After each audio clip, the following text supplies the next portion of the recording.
Olivier Alonso et Laurent de La Fontaine pour un nouvel atelier. Bonjour messieurs. Nabil, profitons-en. De quoi va-t-on parler? Et peut-être on va réduire de 5 minutes votre intervention, si vous le voulez bien, pour être encore plus ponctuel. De quoi va-t-on parler pendant ces 3 quarts d'heure qui nous attendent? Bonjour Laurent. On va bien réduire de 3 minutes, il n'y a aucun problème. Donc, on va parler cette fois-ci de la relation de franchise à l'épreuve de l'omnicanalité. Comment, finalement, une fois qu'on a mis en place cette omnicanalité, quel impact ça a sur la qualité de la relation? Olivier Alonso, il est au centre de l'estrade, pas assez à mon sens parce que c'est notre franchiseur, mais c'est bien quand même, on ne va pas vous faire changer de place. Olivier, vous êtes à nouveau le témoin cette année de nos entretiens, vous dirigez un réseau d'agences immobilières, donc Neston, que vous avez créé il y a une vingtaine d'années, c'était en 2003. Aujourd'hui, il y a 470 points de vente, vous êtes la 6e franchise d'immobilier du pays. Vous ouvrez 1 à 2 agences par mois et vous êtes, on n'oublie pas les agences qui sont à Miami ou à l'île Maurice par exemple. Vous êtes administrateur de la FFF, avez 51 ans et de formation DESS de gestion des entreprises, entrepreneur par votre père et vous avez mis la surmultiplier. Alors en vrac, chez Neston, le digital, c'est un salarié en hotline pour aider le réseau, une dizaine d'autres au siège qui sont dédiés sur les 2000 collaborateurs au total qui sont dédiés à ce digital et le recueil, l'analyse et le suivi de 50 000 avis clients certifiés sur votre site. Et on oublie évidemment, on n'oublie pas les avis sur Google, entre 50 et 600 par agence. Peut-être, comment avez-vous écouté tout cet après-midi? Il y a d'autres choses à dire sur la place du digital chez vous, mais j'ai envie que ce soit vous qui le disiez. Bien, bonsoir à tous. J'ai écouté avec beaucoup d'attention, puisque l'omnicanalité chez Nesten est quelque chose d'essentiel. Dans l'immobilier, nous sommes dans un domaine très concurrentiel. Vous le voyez dans les communes où vous vivez, il y a des banques et des agences immobilières, hein, pour faire simple. Et donc, il faut effectivement se distinguer. Et la place du client est essentielle et la compréhension du client est essentielle. Pour nous, l'enjeu, il est simple, c'est la marque, c'est l'expérience client et c'est la fidélisation client. On essaye d'accompagner le client de son premier achat, sa première location, son premier achat, son petit studio, jusqu'à son viager. Et ça, c'est un enjeu et dans sa localité, mais aussi sur toute la France et à l'international. À quelles conditions ce client vibrionnant, bougeant, spaghetti, ne déborde pas les organisations comme les vôtres par le nombre d'interactions qu'il a avec votre réseau? Il les bouscule forcément. C'est la raison pour laquelle Nesten investit des centaines de milliers d'euros au niveau du siège social tous les ans uniquement sur ce sujet. C'est des collaborateurs. On a par exemple un spécialiste du référencement qui nous vient de chez Direct Assurance. On n'a que des grandes pointures parce qu'on ne peut pas bricoler, puisque derrière on a un réseau de franchise. Ce réseau de franchise fait confiance aux franchiseurs, mais il a surtout des objectifs. Il faut que son point de vente tourne, il faut qu'il soit concurrentiel, il faut que son client se sente à l'aise. Nesten, c'est effectivement on en a parlé tout à l'heure, c'est Nest, le nid, et Ten Teenager. Donc il faut que le client se sente comme dans un nid. Et il a besoin de reconnaissance, ce client, aujourd'hui. Il a besoin qu'on le reconnaisse dans un point de vente Nesten, quand il vend son appartement à Paris, mais quand il débarque à Marseille dans une agence Nesten, qu'on puisse le saluer par son nom, qu'on puisse connaître un petit peu son parcours client et qu'il puisse se sentir considéré tout simplement. Quel est le projet pour finir dans les prochaines années que vous portez en lien avec le multicanal et qui peut illustrer justement toutes ces centaines, ces dizaines de milliers d'euros investis? Alors, l'omnicanalité, pour nous, c'est, pour vous donner un ordre d'idée pour l'immobilier, c'est capter par exemple le client sur une simple newsletter, le capter sur une estimation en ligne. Pour nous, le contact est essentiel. Il faut capter le client d'où qu'il soit et puis rapidement, on en parlait tout à l'heure avec l'espace client, le faire rentrer dans un schéma d'espace client. À partir du moment où il est dans l'espace client, on va être très très réactif et très efficace. Pour vous donner un ordre d'idée, déjà avant le Covid, nous étions 100% numériques, les mandats, les compromis de vente, etc. etc. Nous sommes rédacteurs d'actes, tout comme le notaire au niveau du compromis. Et pour pouvoir rédiger ces actes le plus vite possible, parce que le client aujourd'hui, en matière d'immobilier, mais dans d'autres matières. Il est exigeant, mais il veut que ça aille vite. Et l'agent immobilier doit être en capacité de rédiger un compromis très rapidement pour l'envoyer après chez le notaire. L'omnicanalité, c'est aussi de recueillir l'avis du client et pouvoir communiquer sur d'autres canaux. Et c'est marrant, dans ces canaux, par exemple, au départ, on parlait d'expérience avec les franchisés Pokawa, de faire comprendre aux franchisés en quoi il est important d'utiliser un canal et quelles sont les interactions. Lorsqu'on a dit à nos franchisés de mettre les avis clients certifiés sur Facebook, ils n'ont pas compris. On dit, mais pourquoi faire on ne comprend pas. Mais on leur dit, c'est tout simple. Sur Facebook, vous n'allez pas chercher des acheteurs, mais en revanche, vous allez trouver vos futurs vendeurs. Et de par la satisfaction qu'ils vont découvrir d'autres clients, ils vont vous contacter, on va les recapter et les re-rentrer dans un processus d'omnicanalité. Voilà pour un exemple concret qu'on a mis en place, qui a beaucoup surpris et qui aujourd'hui est un vecteur de business assez important. On a coutume de dire que se développer grâce au digital ne coûte pas cher, que l'accès au digital, c'est peanuts par rapport à des investissements physiques, matériels. Qu'est-ce qui coûte le plus cher dans l'omnicanal aujourd'hui chez Neston ?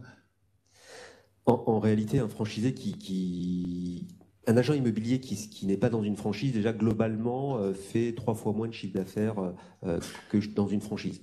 Donc clairement, quand il rentre chez nous, ce qu'il nous paye en redevance, c'est, je dirais, largement rentabilisé s'il avait à faire le choix de monter son agence de manière autonome. Ce qui coûte très cher, c'est d'abord la réflexion. Quel chemin va-t-on prendre ?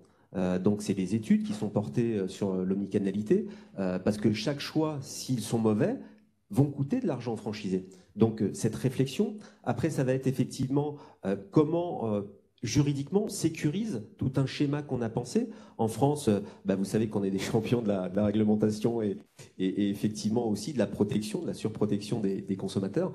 Donc dès qu'on étudie quelque chose, il faut passer par nos avocats, le refaire valider, regarder les jurisprudences, faire très attention. On collecte de la data. Je vous prends une idée. On a refait checker l'ensemble de nos process, il y a de ça quelques mois, par une société de hacking.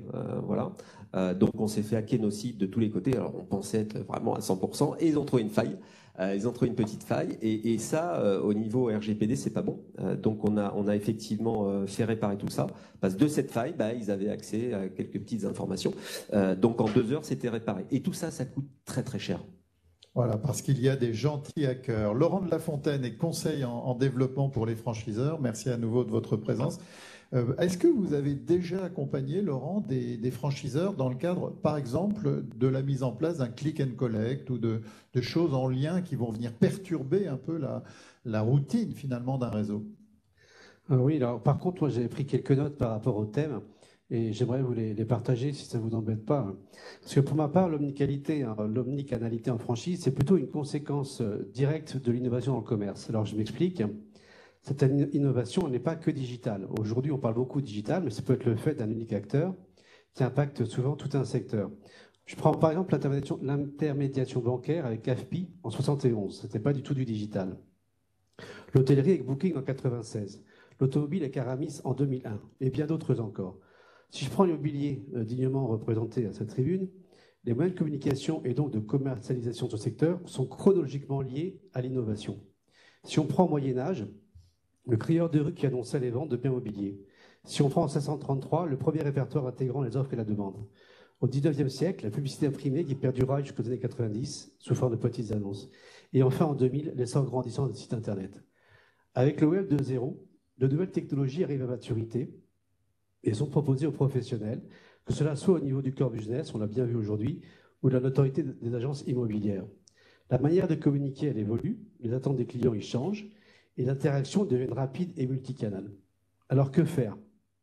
Persuadé que c'est franchisé qu'Internet, c'est qu'un gros Minitel et que rien ne remplacera le contact humain, je reviens sur mon voisin de droite. À l'époque, il dirigeait Solvimo. En 2010, il dévoile la 4e version de son site Internet et il lance une application.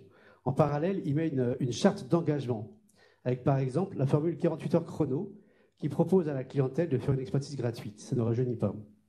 Il s'engage ensuite à un suivi qualité une fois la transaction effectuée avec un retour auprès de l'agence concernée.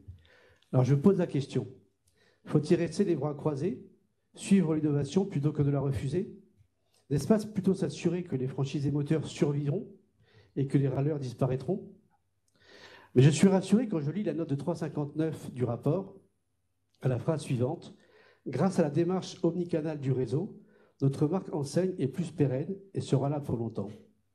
Pour moi, ça démontre clairement qu'en France, le franchisé, il fait confiance, il attend de son franchiseur qu'il suive l'innovation pour rester une enseigne compétitive et surtout génératrice de chiffres d'affaires. Une autre information sur la table ronde numéro 2 m'a paru intéressante.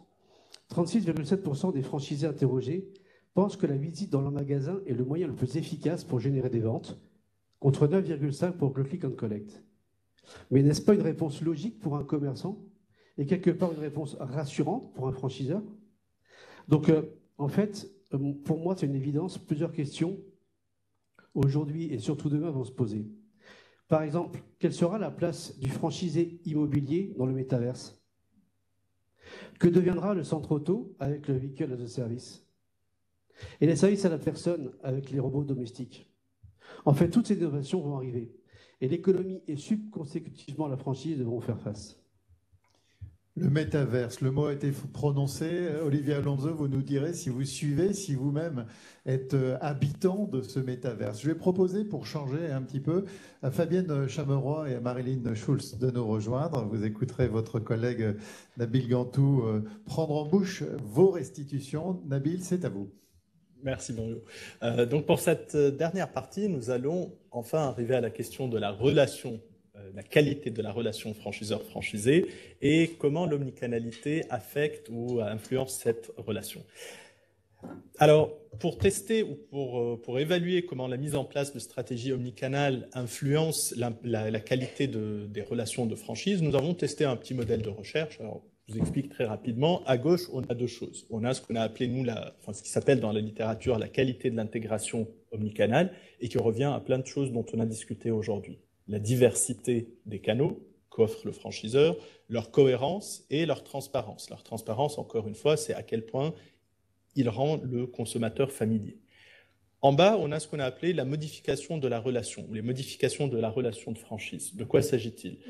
On est parti de l'idée que sous l'omnicanalité, il y a au moins trois choses qui changent beaucoup dans la relation de franchise. Le soutien que doit proposer le franchiseur, l'empowerment, c'est-à-dire l'autonomie qu'a le franchisé, et enfin la perception de la concurrence interne. Donc on a voulu voir ces différentes choses, comment elles influencent la valeur perçue de l'omnicanalité par les franchisés et in fine la qualité de la relation. Autrement dit, à quel point le franchisé est satisfait des relations qu'il a avec le franchiseur. Donc, en nous basant sur les 400 questionnaires qu'on a collectés auprès des franchisés, on a testé ce modèle et qu'est-ce qu'on trouve? On trouve des effets très ambivalents du côté des franchisés en matière de la relation. Je vais essayer avec un jeu de couleurs ici de vous les montrer un peu. Pour commencer, on voit, là vous voyez qu'il y a un impact positif de deux choses à la fois, l'empowerment et le soutien. Autrement dit, le franchisé cherche à la fois à prendre de l'autonomie, mais pas entièrement. Il veut quand même beaucoup de soutien de la part de son franchiseur pour pouvoir garder de bonnes relations. En parallèle, on trouve que les franchisés aiment bien et trouvent de la valeur, de la satisfaction dans une omnicanalité qui est bien cohérente. En revanche, d'où les effets que vous voyez ici en négatif sur la slide, ils craignent les effets de concurrence interne que ça génère et, très intéressant encore, ils craignent la transparence que ça crée pour le consommateur.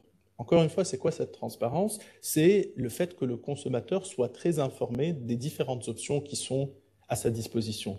Autrement dit, on a un franchisé qui est content de pouvoir offrir une expérience cohérente, diversifiée aux clients, mais qui a quand même peur parce que ça donne plus d'autonomie aux clients aussi, de demain aller sur d'autres canaux et de court-circuiter le franchisé.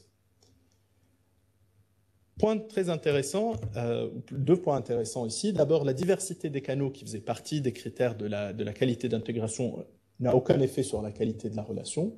Et non plus la question de la valeur. La valeur perçue de l'omnicanalité, on n'a pas trouvé d'impact. Ce qui est assez bizarre, parce que généralement, on est satisfait quand on retire de la valeur.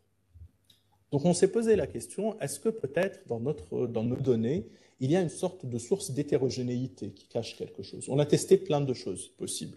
On a comparé les franchisés de services aux franchisés de retail. C'est quelque chose de très classique dans les études FFF. On n'a rien trouvé d'intéressant. Là, on a trouvé quelque chose de très intéressant, aux grandes dames peut-être de certains franchiseurs dans la salle, c'est sur la question de l'exclusivité territoriale. On voit vraiment une différence dans notre modèle qu'on a testé entre les franchisés qui ont déclaré qu'ils ont une clause d'exclusivité territoriale et ceux qui ne l'ont pas. Faisons la comparaison ensemble. D'abord, ceux qui ont une exclusivité territoriale sont très axés sur cette notion d'autonomie. Pour eux, elle est importante, l'empowerment. Au contraire, ceux qui n'ont pas d'exclusivité territoriale, ils voient le fait d'être autonome comme quelque chose qui a un impact négatif, en réalité, sur leur satisfaction, et ils préfèrent beaucoup plus avoir du soutien. En matière de concurrence interne, la concurrence interne, elle n'a pas d'impact quand on a de l'exclusivité territoriale. À l'inverse, pour les franchisés qui n'ont pas de clause d'exclusivité territoriale, ils vivent cette concurrence non seulement négativement, mais comme vous voyez ici, la taille de l'effet, elle est beaucoup plus importante. On trouve dans les deux cas que la transparence des canaux continue à rester négative. En revanche, là où la cohérence des canaux dans cette intégration arrivait à rattraper le coup positivement quand il y a une exclusivité territoriale, ce n'est plus le cas sans exclusivité. Et enfin, même la valeur perçue a cette fois-ci un impact significatif, mais différent. Il est positif quand on a de l'exclusivité, il est négatif quand on ne l'a pas. Pour résumer, on a vraiment un effet très clair ici, que l'absence d'exclusivité territoriale semble exacerber fortement les effets négatifs, que ce soit de la concurrence interne, etc., au point où même quand, en tant que franchisé, je vois de la valeur, parce que je vois que ça crée de la valeur aussi pour le client final, etc., ben même ça devient quelque chose d'assez négatif, peut-être aussi parce qu'il y a une sorte d'effet de halo global de la négativité derrière la concurrence peut-être interne. Donc on s'est posé la question ici de dire, OK, il y a des impacts. Comment on peut faire pour mieux gérer cette relation et minimiser ces impacts négatifs? Et c'est là qu'on revient à la question des savoir-faire par laquelle nous avions commencé nos présentations aujourd'hui, et particulièrement aux savoir-faire, si vous vous souvenez, qui sont importants dans la gestion de la relation B2B. Parmi ces savoir-faire, il y en a 4 qui sont déjà connus dans le cadre des études de la FFF, notamment la fameuse étude Socle de 2009 et celles qui ont été faites depuis. Particulièrement quand même, ces 4 savoir-faire sur lesquels je vais revenir, nous avons trouvé qu'ils ont besoin d'être reconfigurés, à commencer par le savoir-faire de formation des franchisés, de différentes manières. D'abord, il y a des besoins de formation non seulement sur la dimension technique de l'omnicanalité, autrement dit comment on utilise les canaux, etc., mais aussi sur la dimension commerciale. Tout à l'heure, Régine va en parler de quelque chose qui ressort beaucoup de nos études. Par exemple, quand on donne de la technologie aux vendeurs, les techniques de vente commerciale, elles ne sont plus les mêmes. Comment on aide le vendeur à s'approprier, à adhérer, à ne pas être angoissé, etc.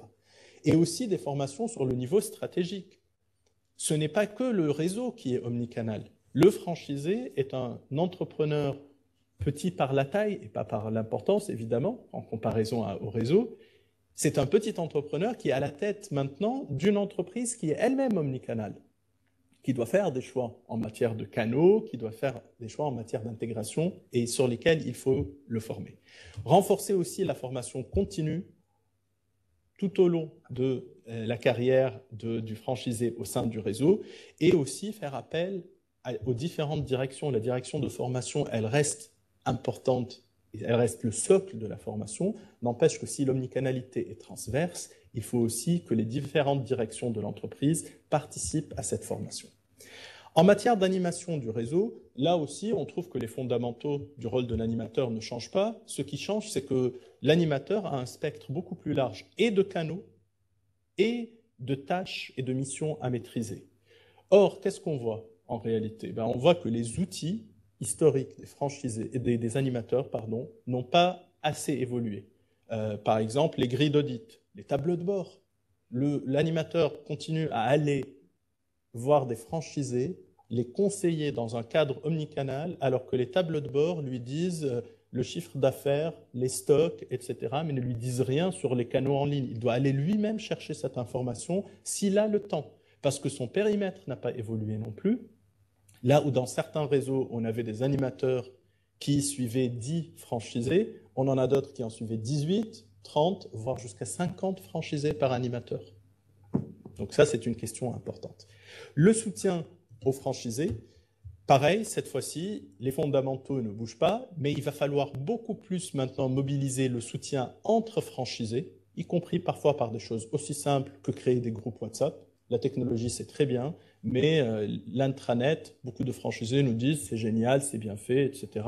Moi, quand j'ai une question, j'ai vraiment besoin de quelqu'un que je connais personnellement, un autre franchisé de ma région ou de ma cohorte, etc. Le groupe WhatsApp. Des solutions simples, parfois, ça vaut beaucoup mieux que des solutions très technologiquement sophistiquées. Organiser le soutien en interne, organiser aussi le soutien par des parties prenantes externes, comme des agences de com, etc., avec des tarifs négociés qui peuvent venir aider. Et en matière d'audit, il faut intégrer les nouveaux canaux. Aujourd'hui, on a beaucoup d'animateurs qui nous disent moi, non, je n'ai pas dans ma feuille de route aujourd'hui d'aller vérifier ce que fait le franchisé en ligne, alors qu'on est dans une ère omnicanale où en ligne, c'est l'extension du magasin, finalement. Donc ça, c'est important. Développer les bons KPIs, pas uniquement pour les nouveaux canaux, mais pour l'omnicanalité, donc pour la démarche intégrée, et surtout, peut-être reconfigurer la cadence de l'audit. Parce qu'on ne peut plus uniquement dire « je vais venir faire une visite annuelle », alors qu'une petite bourde peut parfois avoir un impact en ligne très rapide. Et enfin, un point qui est très important, qu'on a repéré, c'est peut-être aussi faciliter l'auto-évaluation par les franchisés. Les franchisés, ils nous disent aujourd'hui, les outils qu'on a, ils nous donnent beaucoup de statistiques. Tu as autant de clics, tu as autant de visites, mais j'ai aucune idée de ce que ça veut dire. Je ne sais pas si 100 visites, c'est bien, c'est mauvais. Je n'arrive pas à mettre ça en perspective. Parce que je n'ai pas de benchmark interne, mon franchiseur ne me dit pas quel est le taux de clics et de visites chez mes confrères. Donc, par des choses simples comme ça, parfois, on peut avoir un impact. Le nouveau savoir-faire qui est apparu, très important, c'est celui du marketing interne. Alors, pour résumer, marketing interne, utiliser les outils, les démarches du marketing, mais dans la relation, cette fois-ci, aux franchisés. À commencer par la segmentation et le ciblage différencié. Tous les réseaux dont on a parlé, avec lesquels on a parlé, nous disaient que grosso modo, il y a au moins 3 gros segments. Il y a les franchisés enthousiastes, c'est Jérémy tout à l'heure, par exemple, qui vient, qui a vraiment envie de suivre le franchiseur et de faire beaucoup d'argent avec, pour tous les deux. On a les attentistes et on a les Gaulois réfractaires dans tous les réseaux qu'il faut connaître. Certains réseaux ont effectivement une démarche très claire de segmentation, de savoir qui est qui fait quoi, qui a envie de quoi. Et d'autres, c'est vraiment beaucoup plus sur l'intuition. Deuxième point, c'est la pédagogie par les chiffres. Tout à l'heure, Régine revenait sur le point de tangibiliser. Il n'y a pas un animateur qui ne nous a pas parlé de pédagogie par les chiffres. En revanche, quand je leur demandais est-ce que vous avez les chiffres, le taux là, de réponse n'était pas le même. Voilà. Donc oui, il faut les bons tableaux de bord, il faut donner les bons chiffres, il faut aussi savoir les utiliser de façon intelligente. Il y a un réseau qui est, il faut le dire, le plus mature en matière d'omnicanalité. Il utilise ce qu'on connaît, nous, profs, en sciences cognitives depuis longtemps, qui est l'aversion qu'on a à la perte. Qu'on ne regarde pas le gain et la perte de la même façon. Donc, au lieu de présenter aux franchisés le chiffre d'affaires supplémentaire qu'on peut faire si on adopte ceci ou cela, il leur présente ça sous façon de voilà ce que tu as perdu ce mois-ci comparé aux autres parce que tu n'as pas fait ceci ou cela. De façon très, très maligne pour bien arriver à des réseaux sur la base des biais cognitifs. On a parlé tout à l'heure des agents internes de changement et des ambassadeurs qu'il faut savoir mobiliser, mais il faut aussi savoir mobiliser la concurrence interne qui n'est pas que mauvaise. Parfois, jouer un peu sur les rivalités entre deux franchisés de la même région ou du même secteur, ah tiens, l'autre, tu as vu ce qu'il a fait, etc., ça peut payer. Packager, disait Damien tout à l'heure, packager les outils de façon intéressante. Souvent, on a des franchisés qui nous disaient oui, je veux bien, mais c'est tellement compliqué, alors qu'on aurait pu leur créer des outils qui sont beaucoup plus simples. Voilà, et plus faciles d'usage. Utiliser des incitations financières. On a des réseaux qui ont dit tiens, on ne peut pas vous obliger à investir dans tel ou tel canal, mais pour ceux qui le font, à la fin de l'année, il y a des ristournes sur certaines redevances de communication. L'approche collaborative dont on a parlé est étendre le marketing interne envers les autres collaborateurs et pas que le franchiseur. Et pour terminer, un petit passage rapide par les savoir-faire support. Les savoir-faire support, ils sont importants à la fois pour la gestion de la relation avec le client et avec le franchisé. Ici, on va se concentrer sur leur rôle dans la gestion de la relation avec les franchisés. À commencer par la question de la gestion de la data, particulièrement importante, vraiment le nerf de la guerre, mais avec des disparités énormes d'un réseau à l'autre, des problèmes assez basiques encore à résoudre qu'on a observés, ne serait-ce que sur la question de la gouvernance. Qui gère la data dans le réseau? Est-ce que c'est la direction des systèmes d'info, la direction du digital, la direction marketing? Qui a les accès? À qui ça appartient? Qui prend les décisions? Qui traite les données? Bonne question. Améliorer la collecte. On a encore des réseaux qu'on a interrogés qui n'ont pas forcément de système de caisse automatique. Ce qui fait que, surtout par exemple, un réseau d'artisans qui nous dit jusqu'à récemment, quelqu'un appelle l'artisan pour lui dire je veux prendre un rendez-vous, il note ça sur un post-it et voilà. On a encore des réseaux, je parlais de RCU tout à l'heure, qui partagent en interne des fichiers Excel où M. Gantous peut arriver avec H sans J, avec double S sans S, etc. et se retrouver comme 4 clients au lieu d'un. Voilà, donc c'est des questions importantes. L'analyse, investir, surtout pour les réseaux qui peuvent se le permettre. Je sais que les petits réseaux pourront peut-être pas forcément se le permettre. Dans des data scientists, des data analysts, on a des réseaux, pour vous dire très honnêtement, qui ont changé le titre du contrôleur de gestion, qui est maintenant data scientist. Alors j'ai beaucoup d'affection pour les contrôleurs de gestion. Je pense que personne avant moi n'a prononcé cette phrase d'ailleurs. Mais en même temps, vous voyez, c'est pas le même métier, il faut le dire. Voilà, et donc créer de la valeur, diffuser cela dans le réseau. La structuration organisationnelle est très importante, déterminer déjà comment on va gérer l'omnicanalité. Les grands groupes aujourd'hui qui sont multi-enseignes, on a vu qu'ils ont une tendance à créer carrément une direction au niveau du COMEX, une direction omnicanale. Mais il y a plein d'autres façons qu'on a repérées dans nos travaux pour gérer cette question. Et aussi, comment créer les structures pour bien collaborer entre franchiseurs et franchisés. Les instances représentatives classiques sont très importantes, mais parfois elles sont très lentes, parfois elles ne sont pas spécialisées. Il y a aussi la question, enfin, dans la structuration organisationnelle, qu'est-ce qu'on fait faire? Aujourd'hui, il y a des domaines qui restent très fortement externalisés, on a trouvé, à des prestataires, particulièrement le juridique, le recours aux avocats, voilà. La logistique dans l'omnicanalité, parfois la data aussi, et la communication au niveau des franchisés. D'ailleurs, au niveau juridique, là se posent plusieurs questions. Maître Perry disait tout à l'heure qu'il y avait la question de le contrat, il faut qu'il soit stable dans le long terme, mais en même temps, il faut qu'il soit flexible.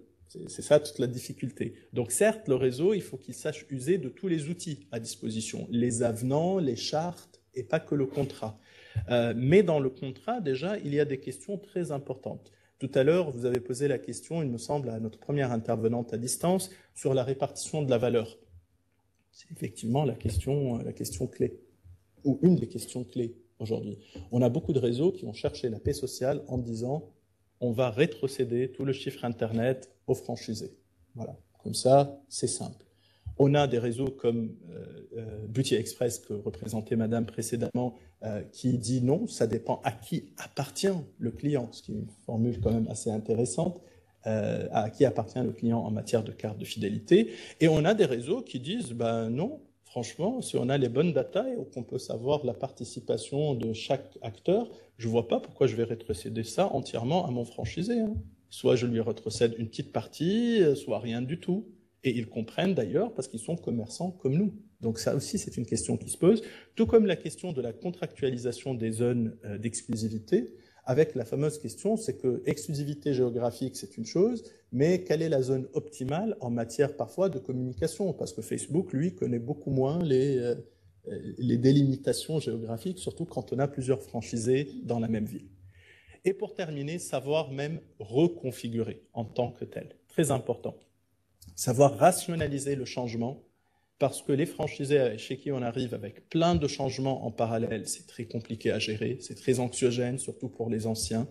Et c'est là aussi qu'on a les fameux effets de soufflet qui retombe dont je parlais précédemment. Donc planifier le changement en amont, reconfigurer à travers une approche plutôt scientifique de test and learn, plutôt que basée sur l'intuition.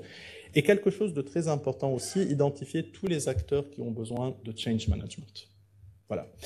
Quelles sont nos conclusions, nos recommandations par rapport à cette dernière table ronde? D'abord, revenir sur les effets ambivalents de l'omnicanalité, des franchisés qui veulent à la fois de l'autonomie et du soutien, qui veulent à la fois ou qui aiment bien la cohérence qu'apporte l'omnicanalité dans l'expérience client, mais craignent la transparence et la concurrence interne. Donc, il y a absolument un besoin de les rassurer. Il y a aussi un besoin de réfléchir sur l'exclusivité territoriale. Je sais que c'est un sujet qui est sensible. Nous, notre rôle n'est pas de venir aujourd'hui vous dire, par rapport à nos résultats, allez donner des clauses d'exclusivité territoriale à tout le monde. On vous a juste vous montrer qu'avec ou sans, il y a un impact. C'est à vous maintenant, je dirais, de voir comment travailler sous cet impact-là.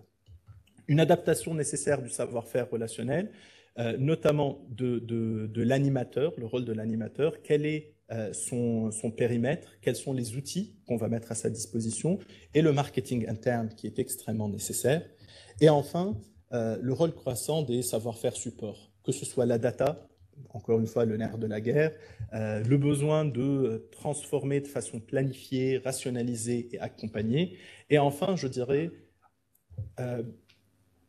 le juridique particulièrement, mais aussi le marketing, etc. Tout ça, c'est très important. Mais tout ça doit découler déjà d'une vision très claire de qu'est-ce que la franchise dans ce réseau, quel est son rôle, quelle est sa place. Ne serait-ce que la question aujourd'hui de dire est-ce que je rétrocède entièrement ou en partie ou pas du tout. Nous, on a observé très clairement, même si ça n'a pas été développé dans nos rapports parce que c'est en dehors du cadre de l'étude, que tous les réseaux n'ont pas la même orientation envers la franchise. Si on veut effectivement être une famille, comme beaucoup disent, qui est un objectif extrêmement louable, finalement, effectivement, on peut s'interdire certains canaux, comme les marketplaces, et on peut rétrocéder entièrement. Mais ça, c'est un choix stratégique qui vient en amont des réflexions juridiques et sur lequel nous invitons les réseaux à réfléchir. Alors, c'est là, en général, qu'il y a une salve d'applaudissements. Merci, Nabil Gantou. Merci. Alors, il est 17h20. Je sais que vous êtes tous happés par le football d'ici quelques heures. C'est pas fini néanmoins. On va aller bien faire jusqu'à la 3e table ronde. Nabil Gantou, présentez-nous Madame Chameroy et Madame Schultz. Alors, Fabienne Chameroy, qui est maître de conférence à l'Université d'Aix-Marseille et chercheuse au CERGAM et vice-doyenne de la faculté d'économie et de gestion aux relations avec les entreprises. C'est bien ça. Elle est à votre gauche. Effectivement, voilà. Et qui a collaboré sur 2 projets avant ça avec la FFF sur l'internationalisation des réseaux et sur la consommation collaborative. Voilà. En 2017. Tout à fait. Et Marilyn Schultz, qui est maître de conférence à l'Université de Bourgogne et qui est chercheuse au Crégo, voilà, et qui est spécialiste des questions de proximité et de changement institutionnel en distribution et qui a travaillé sur le projet de recherche sur l'autonomie des franchisés avec la FFF. Madame Chameroy, juste, je vous voyais sourire et vraiment apprécier la restitution portée par votre collègue. Je me disais aussi que ça devait vous amener à penser à des entretiens que vous avez pu avoir, à des individus, des verbatims, des échanges. Est-ce qu'il y en a un qui vous reste en tête ? Alors, il y a peut-être un point très important, c'est-à-dire qu'on a commencé l'intervention de Madame Vanim sur l'aspect de l'humain. Moi, je voudrais remettre aussi la place du point de vente physique. On en a reparlé, c'est l'un des résultats vraiment très importants et principaux de notre recherche. Et justement, de cette peur et de cette interrogation sur la place du point de vente physique et de venir rassurer par ce travail de recherche sur cet aspect-là. Et puis, revenir sur un point très important, moi, qui m'a frappé lors de ces entretiens, c'est aussi le travail sur la dimension stratégique. Que veut-on devenir? Comment le redéfinit-on? Quel impact sur l'ADN de la marque? C'est vraiment de montrer l'importance de cette démarche. On a parlé des freins, je ne vais pas revenir sur ces points-là, mais du fait que ça reconfigure complètement l'entreprise, son réseau, et peut-être aussi quelque chose qui me frappe par rapport à d'autres réseaux de distribution, de formes de commerce, j'allais dire plus particulièrement, c'est la force du réseau de franchise. C'est-à-dire, moi, ce qui me frappe, c'est cette capacité justement à innover et à entreprendre qui, pour moi, face à ces nouveaux défis, ces nouvelles reconfigurations, sont un vrai plus pour les réseaux de franchise, pour les franchisés, avec le soutien des franchiseurs. C'est clair que là, ça redéfinit aussi la place centrale du franchiseur qui peut venir rassurer, former, apporter les outils pour que vraiment ça fonctionne, que ça aille plus vite, que ça aille dans le sens vraiment de l'adaptation aux besoins des clients. Et ça me frappe, moi, par rapport à d'autres travaux de recherche ou par rapport à mes connaissances d'autres formes de commerce. C'est cette dimension-là qui m'a frappée à travers les entretiens, vraiment dans cette reconfiguration, mais aussi la force qu'a le réseau de franchiseurs et de franchisés dans ce défi de l'omnicanalité. Votre propos l'incarne très bien. Olivier Alonso, Laurent de La Fontaine, les réactions à aux restitutions proposées, enfin écrites surtout par nos deux chercheurs. En fait, je donne une réponse, mais ça va rejoindre celle-ci. Je me souviens poser la question, le click and collect, c'est ce que c'est. En 98, et je fais exprès de prendre des dates, en 98, on faisait la bascule du poste vendeur chez Renault. J'étais consultant chez Ernst & Young et on devait basculer 5000 concessions, 15 000 agents sur le poste vendeur. En 2005, chez Delarte, j'étais directeur de la franchise, on basculait tout le système de caisse. C'est-à-dire qu'on passait d'une caisse à une autre. C'est de la franchise. En 2018, on mettait en place un site internet pour un grand chocolatier. Qu'est-ce que je veux dire par là? À travers le temps, à chaque fois, qu'est-ce qui a fonctionné? Ce sont les méthodologies de conduite du changement. C'est un peu ce que j'ai vu sur les slides qui étaient là et très très bien fait. C'est qu'on reprend, 20 ans en arrière, les mêmes recettes, la conduite du changement. Et pour aller un cran plus vite, qu'est-ce qui fait derrière que ça fonctionne ou pas? Le dirigeant, la gouvernance. C'est-à-dire que lorsque vous avez une gouvernance forte qui porte le sujet du digital, derrière, généralement, c'est entraînant. Et si on voit aujourd'hui certains restaurants extrêmement connus, des grands noms de la restauration, ils sont passés totalement à côté du digital, alors que des petits groupes de restauration comme Big Mama, Nouvelle Garde et autres, beaucoup plus digital natives, eux, sont tout de suite allés vers le digital et vers le succès qu'on voit autour. Donc c'est vraiment pour moi l'une des raisons de succès, c'est le dirigeant qui est à la tête. L'enjeu, tu l'as souligné tout à l'heure, c'est que moi vous avez compris que je suis un fan de la franchise et de la FFF depuis des années, et le franchisé nous confie une grosse responsabilité, c'est de l'aider à réussir. Et cette responsabilité, nous la confie sur plusieurs années. En l'occurrence, chez Nesten, nous avons des contrats de 6 ans. Donc pendant 6 ans, il va nous confier un petit peu son avenir, en tout cas l'avenir de la marque. Il aura sa contribution, bien évidemment, mais nous, on aura la nôtre. Et le sujet de l'omnicanalité, c'est vraiment un sujet sans fin, parce que plus on va, ce qu'on dit aujourd'hui est déjà un petit peu avant-gardiste par rapport à d'autres commerces, mais complètement dépassé avec ce qui va se passer dans 5 ou 10 ans. Tout ça pour dire que l'enjeu, il est fondamental. L'enjeu, pour qu'il fonctionne aussi, il faut qu'il soit accompagné. Chez Nesten, nous avons des franchisés qui ont aussi bien 20 ans, que 30 ans, que 40 ans, que 50 ans, que 60 ans. Voilà, nous avons aussi des investisseurs, des managers. Et cette omnicanalité, pour qu'elle fonctionne, d'abord, comme vous le disiez tout à l'heure, il faut prouver, speak with data, avec des chiffres. Si un franchisé, on lui dit « faites-moi confiance, ça va marcher », j'ai un pendule et il tourne bien, et il va avoir du mal à vous croire. Donc il faut parler avec des chiffres, il faut bien évidemment avoir testé.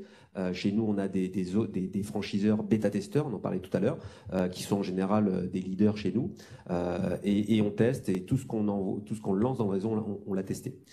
Après, c'est la conduite du changement avec la formation.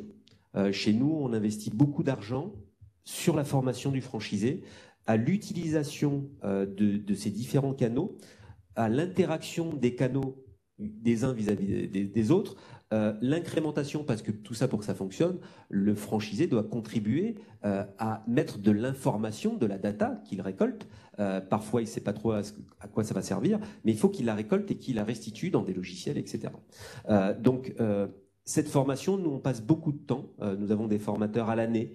Et chaque franchisé, il est formé 1 à 2 fois par an sur le nouveau canal, comment ça fonctionne, la nouvelle techno. Et tout ça, c'est regroupé sur des bilans que l'on fait avec les franchisés. On a créé un club, ce qu'on appelle le club performant chez Nesten, où on regroupe aussi bien des franchisés très performants que des franchisés tout nouveaux. Et on leur demande ce qu'ils pensent 2 fois par an des nouveaux services qu'on a mis en place. C'est bien, c'est pas bien, comment on peut les faire évoluer, etc. Et en fonction de cela, si eux valident les process, valident l'efficience de ce que l'on a lancé, ou au contraire rejettent une partie parce que c'est pas vraiment efficace, eh bien écoutez, c'est soumis à tout le réseau et tout le monde l'adopte.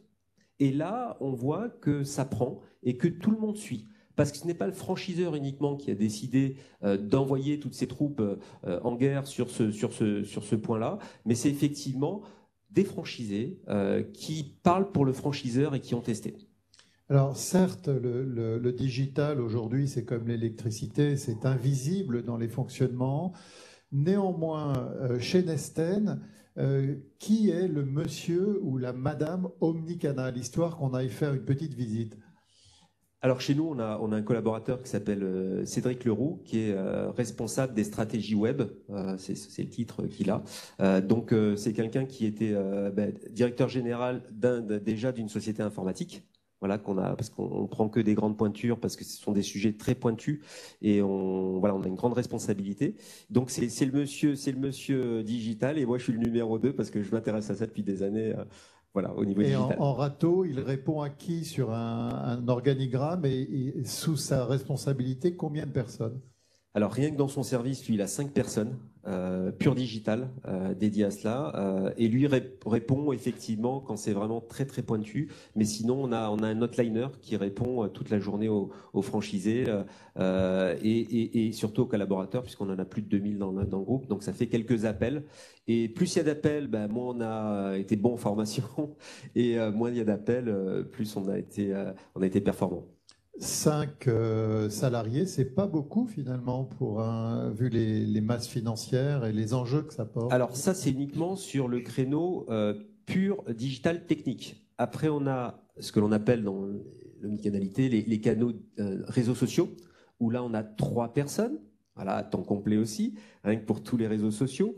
Répondre aux avis clients, créer de l'engagement sur les réseaux sociaux, comment on fait, comment ça se passe, comment on gère sa data.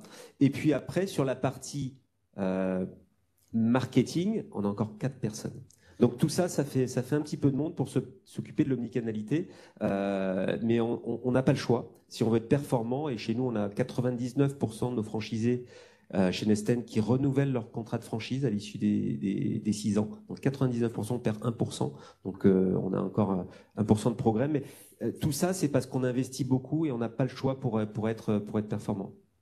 Madame Schultz, est-ce que l'année prochaine, par exemple, vous aimeriez avoir travaillé sur les réseaux sociaux et la franchise? Alors, je vais passer mon tour pour renouveler un contrat compte tenu de l'engagement que ça demande. Pourquoi pas à nouveau dans 2 ou 3 ans, ça comme vous ça a été semble le un cas enjeu Ça vous semble un enjeu aujourd'hui, ce Alors, thème oui, à l'intérieur? certainement. Pourquoi? Parce qu'à travers les réseaux sociaux, il y a bien évidemment un moyen de communiquer avec le client final, de faire croître la marque, la reconnaissance de la marque. Et pourquoi pas, in fine, quoi qu'on en est au balbutiement à l'heure actuelle, développer les réseaux sociaux comme étant un canal de vente additionnel.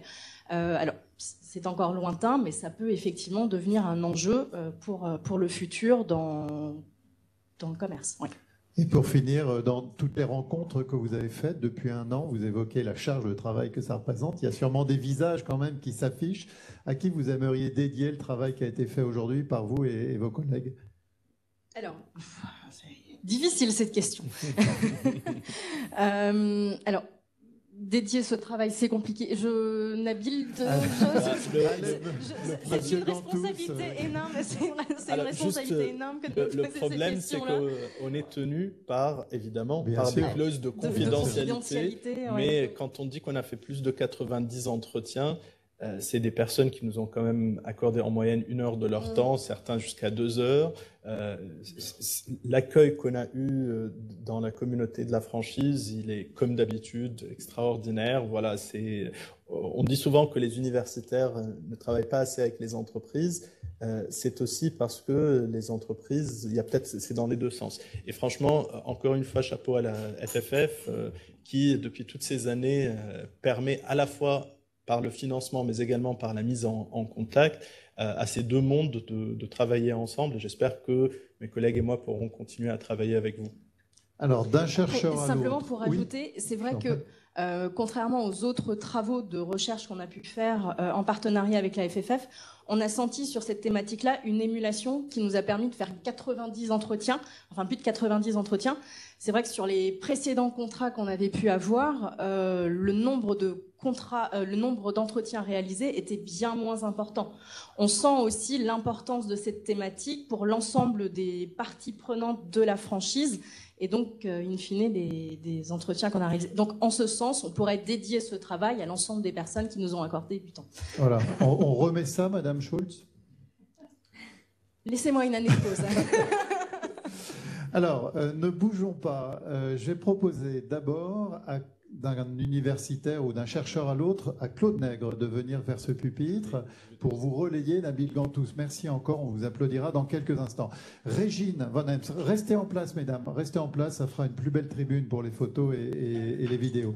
Régine Van Hems, la mise en perspective de ce qui s'est dit, soit sur cette dernière table ronde, soit sur cet après-midi. Quel take-away message allez-vous emporter? Qu'est-ce qui vous a étonné? Qu'est-ce que vous avez appris? Qu'est-ce que vous avez comme confirmation également? Alors, je confirme que l'omnicanal, c'est un effet pelote de laine. Hein, donc, comme vous venez également de l'évoquer, hein, quand on rajoute un nouveau canal, il va se passer plein de choses ailleurs. Donc, c'est une pelote de laine qu'on va dérouler, qu'on continue de dérouler, qu'on déroulera, parce qu'il y a des nouveaux touchpoints qui sont nés pendant le Covid. Moi, depuis toujours, je parle du camion. Et mes étudiants me regardent. Mais oui, le camion connecté qui a quand même... Voilà, on réhabilite de vieux points de contact, mais on les remarquette. Donc, il y a cette omnicanalité pelote de laine. La deuxième chose qui m'est venue à l'esprit, en fait, je me suis dit, pourquoi on ne parle pas... alors, attendez, je l'ai noté. D'omnilocal, en fait. Je me dis, omnilocal, on a des commerçants qui sont ancrés dans un territoire. Parce que Nabil, tout à l'heure, a dit qu'on était attaché avant tout, avant son franchisé, pour plus de 30%. Pourquoi on ne parlerait pas d'omnilocal et est-ce que c'est pas l'avenir, quoi? Des gens qui sont ancrés territorialement, notamment s'ils ont effectivement une territorialité qui leur sont attribuées. Et là, il y a peut-être des choses à faire qui pourraient ouvrir entre l'omnicanalité qui, pour moi, est une révolution et l'autre deuxième révolution, c'est effectivement le local, l'environnement, etc. Voilà. J'ai beaucoup trop parlé. Non, c'était formidable. Je pouvais tout le temps compter sur vous et je compte encore sur vous sur la question suivante. Prenez bien un peu d'eau. Vous avez des étudiants via le SCP qui sont disséminés dans le monde ou qui sont repartis dans leur pays. Vous avez donc là un réseau de veille international. Est-ce que l'un d'eux vous a envoyé une information selon laquelle, en matière de production, en matière de commande, en matière de livraison, il y avait des choses à attendre en France? Oui, alors vous êtes effectivement bien renseigné. Donc j'ai la chance d'avoir des étudiants qui parcourent le monde et qui régulièrement m'envoient effectivement les innovations. Et il y a quelques années, je pense que c'est vous pensez à ce que m'avait envoyé Nabil qui était parti en Colombie, pas vous Nabil, l'autre Nabil, qui était parti en Colombie, qui me dit c'est incroyable, il y a plein de gens qui sont habillés en jaune, qui sont sur des vélos et tout le monde peut être habillé en jaune et sur des vélos et on vous livre tout et n'importe quoi. Évidemment, à l'époque, tout et n'importe quoi, bon, vous disiez, on peut même vous livrer de l'argent liquide, quoi. Et en fait, cette proposition, c'est Rappi, je crois, de mémoire. Rappi, aujourd'hui, on a son équivalent en Espagne. Donc, et ça va plus loin que ça. C'est-à-dire, vous avez oublié votre maillot de bain chez votre copine. On va aller vous chercher le maillot de bain. Donc, en fait, on voit qu'on a un monde qui n'est pas uniquement marchand à portée de main, mais le monde tout court est à portée de main. Certains parlent de business de la flemme, mais ça veut pas dire que parce qu'on est flemmard, on ne fera pas un effort pour aller chercher autre chose. Voilà. Et c'est ce qu'on appelle la livraison collaborative ou c'est autre chose encore? La livraison collaborative, c'est autre chose. C'est votre voisin qui va vous ramener votre caisse de vin parce qu'il est chez Auchan au moment où vous avez commandé. D'accord, très bien. Voilà. Merci